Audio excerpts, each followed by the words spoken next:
Welcome to Inside the Fight. Yes, you heard that right. Inside the Fight is back for UFC 249, which is taking place this Saturday, May 9th, live on ESPN pay-per-view.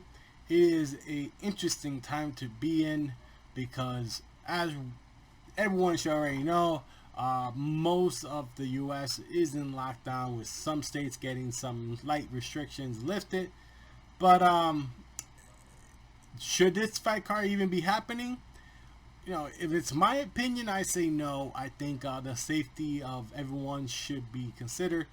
But then there are those who want to just go out there and fight. And with Florida lifting restrictions on that, I guess they're fighting. But in terms of a fight card, this is a great fight card. From top to bottom, it is stacked with names. It is stacked with interesting fights. It is stacked with what should be an entertaining night. And we're going to start things off. Greg Hardy taking on Yorgan de Castro.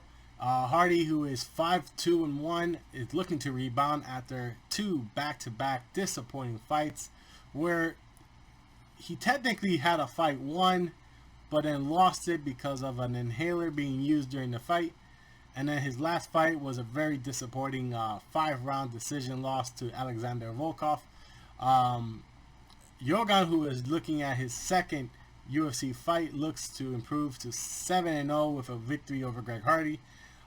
Should be an interesting fight. Both these guys are young in their MMA careers, but Greg Hardy brings controversy and a big name, as a former football player. Yorgan definitely looking to add to his records, and it will be a notable name on his fight history if he wins. Jeremy Stephens versus Calcin Kattar. Jeremy Stephens is definitely looking to turn things around. He has not had a good last five fights. He is 1-3 and on a no contest, with his last victory coming in 2018. Calcin is also looking to rebound from a loss. He is 3-2 in his last five fights. These two are probably in the middle of the bunch. They're stepping stones in many ways, and I hate to say that because no one should ever be called a stepping stone. But like I said, Jeremy Stephens hasn't won a fight since 2018. He hasn't looked bad, but he's always been someone that he's good but not good enough type of fighter. But again, no one should ever knock someone for being a fighter. You gotta give them all the respect in the world to just get in there and fight, because it is not the easiest thing in the world.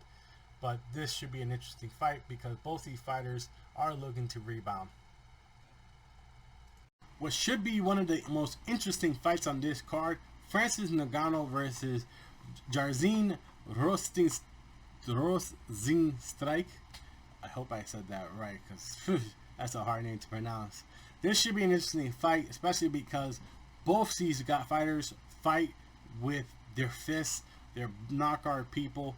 But let's be honest, Francis Ngannou, he had an interesting fight with Derek Lewis, who should have been a great fight, was one of the most disappointing fights in the last couple years of UFC.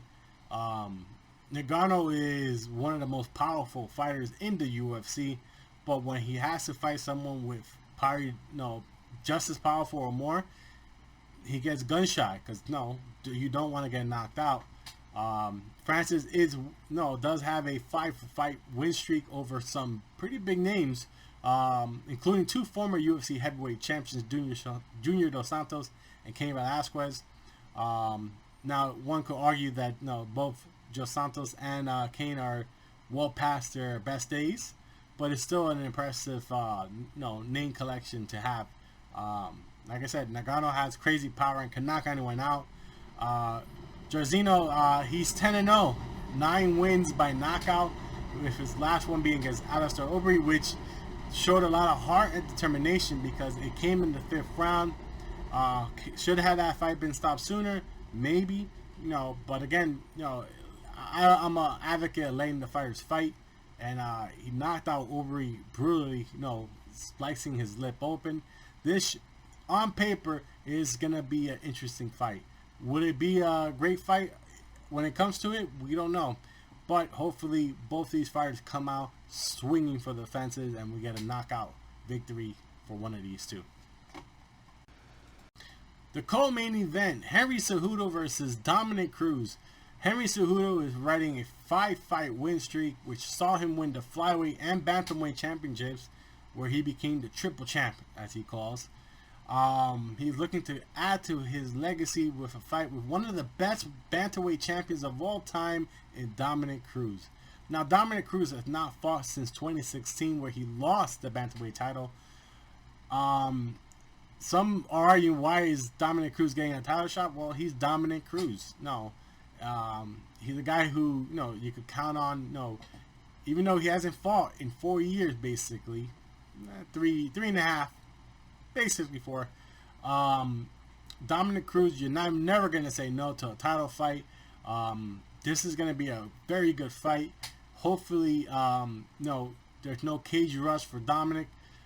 He is a tricky fighter. And one that definitely is very elusive when it comes to fighting wrestlers. Henry Cejudo, he definitely had a moment in his career where he definitely was not making weight, but it seems those days are past him, where he just wants to have more and more and more fights and add to his legacy. This should be one of the best fights of the night. And who I have here going, I'm going to say Henry Cejudo, but you never know. Dominick Cruz can pull out a upset out of nowhere, and this is going to be one of those fights where, definitely looking forward to. Your main event, Tony Ferguson versus Justin Gaethje. This was supposed to be Tony versus Khabib. Unfortunately, we have a pandemic, and that fight was canceled. This fight is happening. Tony Ferguson is riding a 12-fight win streak heading into this fight. He is the former lightweight champ. Heavyweight, hear me? Lightweight champ. He's only fought 3 times in the last 3 years, which is something to be a little concerned about. But that has never stopped Tony Ferguson from coming in there and dominating. Like I said, 12-fight win streak. Justin has a 3-fight win streak coming into this fight, with wins over Donald Cerrone, Edson Barbosa, and James Vick. Justin was looking for a fight with Conor McGregor, but that fight, never materialized, and instead he's getting a title fight. And like I said, you don't say no to a title fight. This should be an interesting fight. I do see Ferguson coming on top, but crazy things have happened, and hopefully we'll get Khabib versus Tony down the line. But again, you never look past you never look past your current fight. So this should be a fight that is interesting to watch from all aspects of MMA. If you're a Khabib fan, you're definitely cheering for Ferguson. If you're a McGregor fan, you could go for either one. There are a lot of good fights to make after this fight, depending on what happens. So we will see. But that is UFC 249. Live on ESPN pay-per-view. Link is on below if you want to order it. And let me know what you guys think of this fight card. What you guys think of the whole pandemic. Should this fight even be happening? Make sure to subscribe. And until post-show after the UFC, we'll come back with Inside the Fight post-fight.